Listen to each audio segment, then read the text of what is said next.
Nampak tak bersemut-semut ha? Bersemut-semut ni kena bersihkan dulu, Mak. Ini sebenarnya kalau kita bagi buat mandi, daun jambu batu ni sangat bagus. Pertama apa dia? Mak tahu ya? Kenapa? Sebab Mak Ida dulu melahirkan, Mak buat macam tu lah untuk mandi baby. Dia rebus, serai, daun jambu batu. Lepas tu dia ambil bunga-bunga yang ada buah dia, kecil-kecil bulat-bulat macam tu. Apa khasiat dia? Buang bawahannya darah. Kedua, memperbaiki urat saraf. Ketiga, ketiak tak busuk. Yang keempat, dibagi kita badan kita relax, dia tak tegang sangat. Sebab masa kita meneran tu, kita punya badan tegang. Bila kita jumpa benda-benda ni semua, inilah yang paling bagus untuk dimandikan. Ni nanti dibasuh, potong-potong gitu je. Kalau tak dalam pantang boleh ke mandi guna ni juga? Inilah yang paling bagus sebenarnya. Ini bukan serai wangi, Mak. Ini serai biasa. La ilaha illallah, Mak. Serai wangi itu surah Agus ambil kat sini, Mak. Ni Mak Ida. Ini pokok serai wangi, nampak tak ujung tu? Oh, yang itu. Tu, itu serai wangi. Ambil dengan akar-akarnya tu yang buat ubat.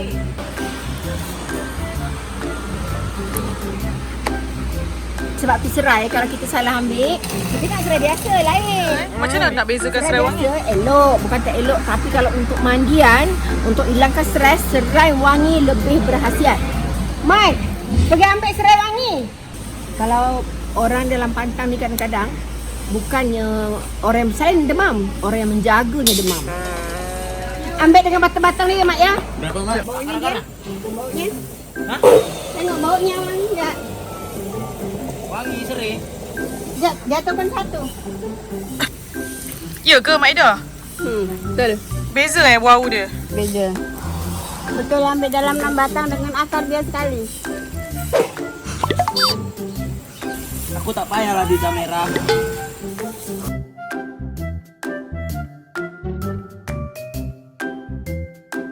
Cepat, Mak. Cepat.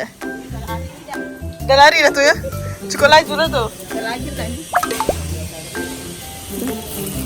Jom kita tengok serai wangi ni pun ada dua jenis tau. Saru pula. Satu serai wangi putih, satu serai wangi merah. Yang mana yang cantik? Yang mana kuat bau? Yang bau wangi serai putih, serai wangi putih. Kalau serai wangi merah cantik buat dekor taman. Tapi kalau untuk ubat, yang putih lagi bagus. Ha, nampak? Ni serai biasa, ni serai wangi. Ha, tengok tingginya.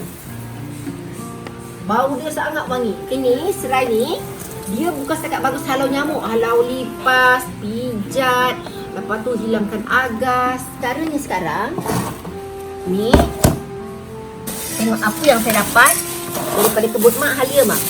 Okay, ni halia. Nanti saya suruh pekerja saya basuh. Saya ada halia bara. Saya ada lempoyang. Lempoyang nanti saya ajar macam mana makan. Lempoyang dia sangat bagus untuk dimakan. Pecahkan darahnya je. Dengan kuas. Ini lalang. Kenapa lalang? Lalang ni sebenarnya untuk membetulkan urat-urat saraf. Dia bukan dimakan tau, tapi bawa mandi. Okey, kalau orang yang darah yang tak berhenti tu kan, caranya ialah dengan mandi dan minum akar lalang. Orang yang biasa darah datang haid tu apa tu? Nifas. Nifas ni banyak tak berhenti, ataupun orang datang haid yang tak berhenti sampai masuk darah berpain-pain. Saya pernah bagi makan Mustanir, saya bagi makan masa tu proses darah, dan saya suruh suami dia cari akar lalang. Ni pun ubat ni. Akar lalang. Basuh dulu tau. Ni daun jambu. Ada lagi daun pandan dengan daun lemuni. Ni lengkuas. Lengkuas ni kenapa bagus sangat? Dia lagi muda, sebenarnya lagi kuat dia punya aroma. Jadi saya tak basuh pun. Nanti saya berusnya dengan berus sabut supaya hilang tanah. Dan inilah yang saya gunakan untuk mandi. Dengan daun-daun sekali ke pun? Wow. Ya, saya kalau dalam pantang sebelum bersalin, tak ada siapa yang buat untuk saya. Pun buat sendiri? Saya buat sendiri. Saya cari dulu seminggu sebelum salin. Sebenarnya dalam hidup kita ni, Allah nak memberikan clue pada tubuh badan manusia. Kenapa lengkuas? Nampak macam tak logik kan? Dari segi ilmu ketuhanan pun, keagamaan pun, banyak benda tak logik tapi kita wajib percaya. Contoh syurga, malaikat kan. Jadi benda yang tak logik juga ada dalam perubatan. Sebenarnya Allah memberikan clue sangat banyak pada ilmu manusia. Dia menceritakan tentang rahim sebenarnya. Dia menceritakan tentang organ kita. Dekat ini, kenapa saya perlukan akar ni? Kenapa saya perlukannya? Akar ni dia menceritakan tentang saraf manusia yang halus, saraf besar. Jadi dia adalah simbolik sebenarnya. Selain itu, rhizome ni bagus untuk kita punya ketenangan. Bila urat saraf kita tegang lepas bersalin, menerangkan baby, dan juga kita punya tulang belakang, ini dia akan melegakan kurang rasa stres dan sakit rengat semasa pengecutan rahim tu. Ni, macam ni Lepas tu kalau orang tanya, macam mana ya? Saya rumah saya tak ada lengkuas. Ambil je lah lengkuas tu yang kita beli tu. Tapi disebabkan saya ada, kalau kita beli macam ni kan lain. Tapi kalau tanam sendiri kan lawa, merah-merah macam tu. Lengkuas ni pun banyak jenis rhizome. Lengkuas padi ada, lengkuas hutan ada, halia bara ada, kunyit putih ada, kencur ada, jerangau ada. Jadi kalau orang Indonesia dia lagi pandai lah pasal herba, sebab itu yang diajarkan oleh keturunannya. Macam ni.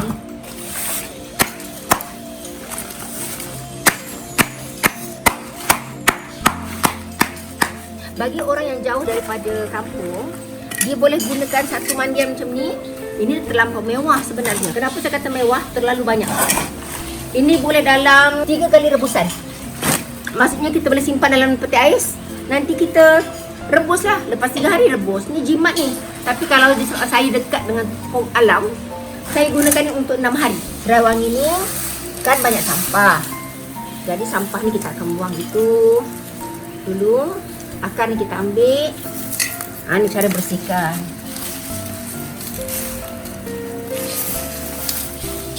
Anak saya lepas bersalin ni, dia terus singgah rumah bandar. Rumah bandar saya tu ada pokok lemuni.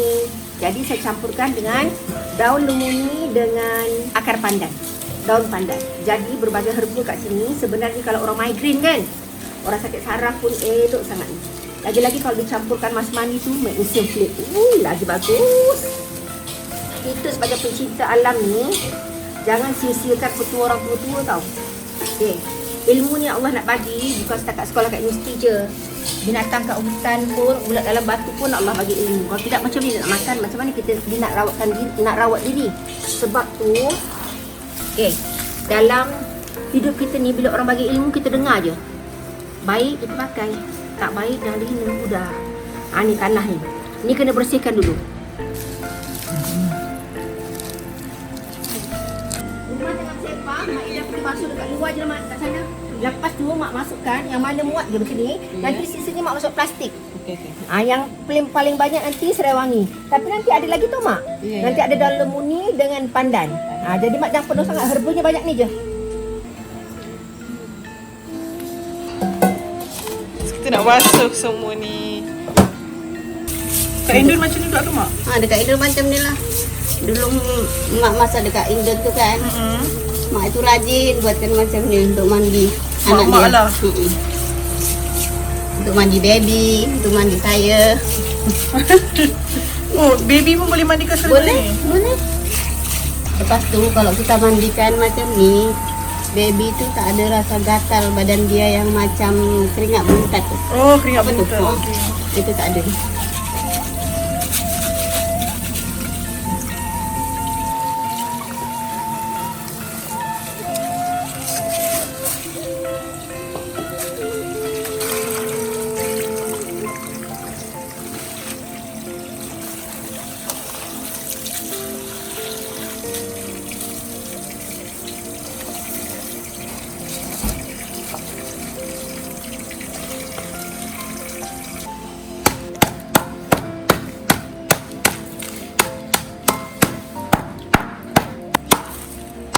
Ini salah satu cara sebenarnya untuk menguruskan badan dia juga ni. Oi, wanginya. Sedapnya bau. Oh, dah cium. Macam bau. Kalau kita faham tentang herba kan, kita akan sayang alam ni. Allah tu sangat baik, penuh rahmat untuk hamba-Nya. Sebenarnya kalau kita muda, kita rajin jaga badan kita dalam pancang, Dia umpama regenerate balik kita punya saraf. Dia akan regenerate kita punya skin, kita punya hormon, kestabilan emosi. Sangat bagusnya amalan berpantang. Sebab tu saya sedai upaya nak share dekat dalam saya punya penulisan, saya punya YouTube ke apa ke tentang amalan ni. Saya tak ada buku pun. Jadi kalau satu hari saya dah mati nanti, manfaatkanlah benda ni, pakailah dia semasa dalam pantang. Terus rasa nak pantang. Daun 5 purut. Yang perlu banyak ialah daun serai wangi, lengkuas, daun lemuni. Dia punya bau, dia punya kesihatan sangat bagus pakai tu. Okay. Macam nak makan ni. Nah, ni untuk mandi. Sebab dia ada lengkuas, dia ada halia, dia ada serai, dia ada daun pandan nanti kita letak. Lepas tu daun 5 purut ada, dia macam bau tom yum. Dalam pantang macam ni kan, handphone, ayat Quran selalu dengar sebelah baby. Sebab baby ni terlalu wangi. Lepas tu kalau ada orang suka-suka cium baby, jangan bagi. Memang tak boleh. Walaupun adik, walaupun siapa pun, tangan dia tak bersih, jangan bagi cium baby. Okay. Maghrib tak boleh duduk kat luar, tak boleh dengar muzik. Tak boleh. Dia ayat Quran sahaja. Inilah dia daun lemuni. Daun lemuni ni sangat bagus. Kalau kita boleh buat nasi pun boleh ni daun lemuni. Dia warna purple. Ni bagus untuk rawatan orang yang kejang-kejang sendi, sakit saraf. Nah, ni lagi juga ubat dia. Dan dia warna purple. Macam petik sayur tu. Kita kena belajar. Hari ni kita tolong orang, esoklah tolong kita.